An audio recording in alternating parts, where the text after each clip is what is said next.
నమస్తే అండి. నేను తూర్పుగోదావరి జిల్లా నుంచి ఈ రోజు పిఠాపురం సభకు వచ్చాము. మేము తూర్పుగోదావరి జిల్లా జనరల్ సెక్రటరీగా అలాగే పంచాయతీ వార్డు మెంబర్ గా చేస్తున్నా. పవన్ కళ్యాణ్ గారి సభ ఎక్కడున్నా కూడా వాలంటీర్ గా చేయడానికి నాకు చాలా ఇష్టం. ఎందుకంటే పవన్ కళ్యాణ్ గారి కోసం అనేక మంది గెలిపించడం కోసం వచ్చారు. ఇప్పుడు పవన్ కళ్యాణ్ గారు గెలిచిన తర్వాత ప్రతి ఒక్కరు మేము పవన్ కళ్యాణ్ గారు పిఠాపురం ఎమ్మెల్యే తాలూకా అని చెప్పుకుని వస్తున్నాం. మేము ఇక్కడికి చాలా మంది జన సైనికులు కూడా అంటున్నారు, ఎక్కడికమ్మా అంటే మా అన్నయ్య దగ్గరికి వెళ్తున్నాం, పిఠాపురం ఎమ్మెల్యే తాలూకా అని చెప్తున్నారు.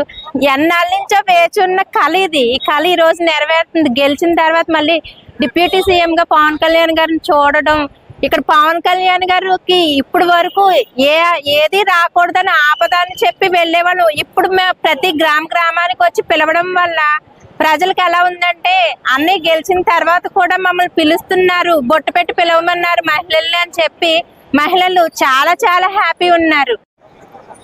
ఇక్కడికి పవన్ కళ్యాణ్ గారు డిప్యూటీ సీఎం గా గెలిచిన తర్వాత ఈ రోజు ఆవిర్భావ సభకు కనీసం 10 లక్షల పైగానే వస్తారని అంచనా వేస్తున్నారు.